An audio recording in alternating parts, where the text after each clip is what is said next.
ஒரு சிலருக்கு திருமணத்திற்கு பிறகு அந்த ஓஹோங்கிற வாழ்க்கை நீடிக்குது. ஆனா ஒரு சிலருக்கு அது அப்படியே தலைகீழா மாறி போயிடுது. ஏன் இதற்கு என்ன காரணம்?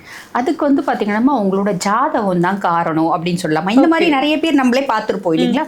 ராஜா மாதிரி இருந்தப்ப எப்ப அவ காலை எடுத்து வச்சாலும் அன்னைக்கே முடிஞ்சு போச்சு ஆண்டி அப்படின்னு ஆயிட்டா. சொல்லிட்டு அப்படின்னு சொல்லுவாங்க.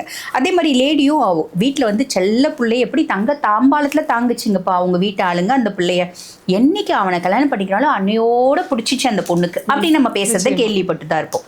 கரெக்ட் தான். இதுக்கு காரணம் என்ன அப்படின்னா அவங்களோட சுய ஜாதகம் தான். ஜாதகம் ஜோதிடம் அப்படின்றதே ஒரு கணக்கு தான்மா. இப்ப இந்த சுய ஜாதகத்துல இப்ப நம்ம ஒரு உதாரணத்துக்கு ஒரு ஆண் மகனை வச்சுக்கலாம். சரிங்களா. ஒரு ஆண் மகன் நல்ல யோகமா வளர்றான், நல்ல வசதியான வீட்டில் இருக்கான், நல்லா படிச்சிருக்கான், சொத்து பத்தி எல்லாமே இருக்கு. அந்த பையனுக்கு திருமணம் அப்படின்னு ஒன்று நடக்குது. அந்த பையன் அதை விரும்பி கந்தர்வ திருமணம், லவ் மேரேஜா இருந்தாலும் சரி இல்ல அரேஞ்ச் மேரேஜா இருந்தாலும் சரி, என்ன ஆகுது அப்படின்னும் போது நீங்க சொன்ன மாதிரி அப்படியே வாழ்க்கை தலைகீழா மாறுது. அதுக்கு காரணம் என்ன அப்படின்னா உங்களோட குடும்பஸ்தானம் அப்படின்றது பார்க்கணும்.